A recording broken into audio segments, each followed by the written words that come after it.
Genshin Impact just dropped a big trailer, and I skipped Natlan. I did. And the main reason I skipped Natlan was, as a Mexican, I did not appreciate at all how my culture was portrayed.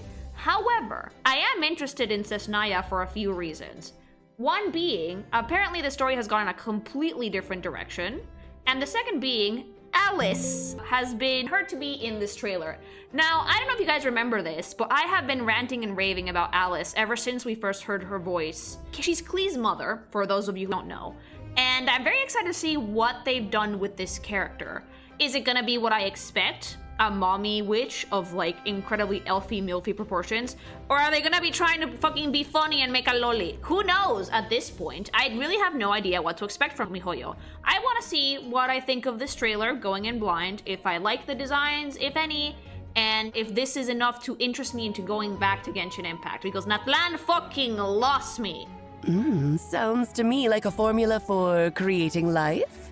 Please let it be that. It would be so fucking funny. No, no loli mom! I don't want a Daughter wife. I'm still reeling over that term. Dizzy, why did you introduce me to that? Like, I know what the term means. It's like a wife that you want to take care of and like fucking pat on the head and love and be like, no, I'll do everything for you, baby. That's what it means. But like, Dizzy, what? She is both your daughter and your wife. I want to see a mommy. And if she's not a mommy, I'm going to be sad. Mister! Oh, immediately loli. Starting... It's a pink thing at least. It's kind of cute. I'm not gonna lie. It is pretty cute. Ghost coated. I do like the hair very much. I like the expression. I like the ghost sleeves. I don't see much fantasy here, but I do think that Genshin has given up on that notion in its entirety. So I'm not expecting anything super fantasy, except for Alice. This is not Alice. I know this is not Alice because the voice is different. This is a pink thing, small baby thing, with a great color scheme actually. Fucking pink and green are goated colors. Oh, tail. Okay. What are you? Okay, the hat's cute. The glasses are very cute. The hairstyle is very cute.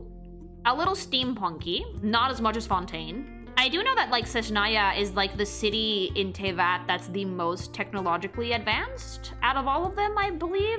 But that's a really cool way to make a prosthetic, to make it like a sleeve instead of just a robot arm. That's very, very cool. And also, like, props for not giving her really clunky fingers. When you have characters that look this delicate, prosthetics that are also delicate are not a bad idea. I can't tell what she is from this outfit. I would probably guess junkyard rat or something along those lines, but for all I know, she's a fucking accountant, because like that's how Genshin works now. Oh, that's the robot waifu. I actually heard a lot of people complaining about this one, but you know what? I like that one. She's easy to understand. I know what her fucking deal is at a glance. People were like, oh, this is not that complicated. Doesn't need to be. Does not need to be. I like the unit. I think she looks great. Isn't this just Honka? It kind of is giving Star Rail a little bit, yes, but... Horns. Hey, that headpiece of yours is pretty unique. Headpiece? Who designed it? Boring! Make it actual horns. Ooh, but that's a nice color scheme. Is that a boy? Okay, baby boy, pink thing. Very cute. I like the outfit on that one. I think this is the most fantasy looking one that we've seen so far. Why are you sinking into your pot of coffee though? Really nice details on the coat. The guys have always been, if you ask me, better dressed in these games than the girls are. Because with the guys, for some reason, and like, please don't hate me, MiHoYo fans. With the guys, they use sex sells a bit less. The girl designs have skewed more towards being sexy within the last few years in the entirety of the MiHoYo sphere, not just Zenless. And the guy characters, not so much. So they tend to do clothes that are a little bit more elaborate and like full suits with guy characters than they do with women. And then we just sink into our coffee like a goblin. Evil. In that era, there was no boundary between life and death. Random bullshit, something god. Ooh, I do like when they do 2D animation stuff. It was not until the Pretty! funerary year. See, men are like fully dressed and women are like half the titties out. Although I will say, MiHoYo, you are lacking in silhouette variety. This looks like Nouvellette. Okay, this is more what I was expecting for Cesnaya. It's a lot more technologically advanced than other regions in Teyvat, so that makes sense. Oh, cute. Super cute. Isn't this one psychotic? I heard that this one's kind of psychotic, but like, look how cute she is though. Adorable. This is a harbinger, right? We're gonna meet the rest of them, I guess, now. Who the fuck did we get in Atlan? That fucking bit, the big one? El Capitano, Cocodrilo, Bombardilo. Pulcinera's the Igor guy and he will be playable. What? Mihoyo's making someone that's ugly? Never gonna happen. It's gonna be like, it's a mask. I'm a beautiful Bishi boy. And scions again. A laughably futile. Isn't that such a fucking vibe? That fucks. I like this design because while it does have the very busy aesthetic that MiHoYo likes, it also does have a certain degree of simplicity in its silhouette. This has a very clear-cut silhouette, which is something that I think that MiHoYo has been severely lacking over the past few years. Giant robot, tiny girl on top, easy to read, easy to recognize. Oh, pale white frost moon, I, your loyal emissary. Tits! May your gentle tears pierce the frigid Is night. this Elf? Oh, this is Elf! Oh, but this is not Alice. This is Elf. Elf with an outfit that does not work. How the fuck is that top staying on? I have so many questions as to why this is necessary, but okay, let's keep going. I love the tit. Very, very, very cool. Ooh, that one I like. Solid color scheme, great hair, lovely accessories. We're seeing a return to form there. This looks fantasy as fuck. I enjoy that very, very much. You didn't come here Demon eyes. for the story, did you? Ooh, that's a big teeth. Yes, teeth. Gay teeth. Oh, I like this one. She has a very interesting face. Please don't dumb it down to be generic when you actually make her playable, MiHoYo. Please, I'm begging you. Snake, super cute. Fangies, ugh. Okay, that's a great outfit. My main issue with Nate's Land was that the outfits for me did not at all match the theme of the nation, and while there is some disjoint here, they do look more fantasy and they do look like they could belong in a place like Sejanaya or from other regions. Like this almost looks like something from Sumeru. Now, beyond the moonlight's reach, More elf, good. an ancient shadow brandishes. Oh, is this someone like Ether, I wonder, because she has wings? You're right. Is it the same outfit as Wriothesley? It's the same outfit as Wriothesley. Okay, so the women are barely get clothes that function and the men get the same outfit over and over and over again. Tell me how this makes sense. Cause like y'all thought that me fucking criticizing MiHoYo's design was only for women. No! That's Varka. No! Varka sounded like he was 60 years old and fucking gruff and had facial hair and sexy. This is just twink number 50. I'm bored! Ooh, that knife fucks. Very pretty. Please don't slice yourself. Oh, the hair is phenomenal. Yes! Ooh. Okay, so the outfit has straps on the back. Good. The hair shape for this one is really, really interesting. Hopefully we keep it that way. I'm curious to see if they're gonna do this shit with like the antlers and the wings that they've shown a few characters doing this in the trailer. Because like, look at that. She has horns, right? The dangling ornament is absolutely beautiful. The accessories so far, these don't really feel Seshnayan, but they might be tied to another region, Kanria or something else that I don't know because I haven't been keeping up with the story. But so far the ones that seem otherworldly have been consistently otherworldly. I do like that. This one has a particularly fun outfit silhouette, and the accessories are absolutely gorgeous. They seem thematically relevant. She's standing in a fucking lake looking at the moon. She has a moon dagger. She has moon elements all over her outfit. She has like little moonlit flowers. It's very delicate and dainty and ethereal, so that's good. While I might not love a lot of the outfits for these characters, so long as if they have like a concrete theme, I'm really not gonna bitch too much because I do know that the design school for MiHoYo tends to be busy and have fun making the IRL. Oh, I like that. Okay, so far the moon deer has been my favorite out of all of these because she has a very interesting design and very interesting premise. Gorgeous. Okay, we have a different neckline, finally. I like this one! Undertaker. Oh, good luck to anybody trying to make those fucking shoes! Those are beautiful heels, they're fantasy as fuck, I love them, but if you try and make those shoes, you are going to cry. You're gonna need like fucking PVC stripper heels to work around this. They're absolutely stunning, but good fucking luck trying to make those. Christ on a bike. I don't know how I would do it. It's gonna be a challenge for sure. I think that MiHoYo secretly loves making cosplayers cry. Ooh. Very nice and flowy. Okay, I'm seeing repetition. In the water, the future mirrors the past. Oh, that's so pretty! I never thought I would give you this after a year, Genshin, but you earned it.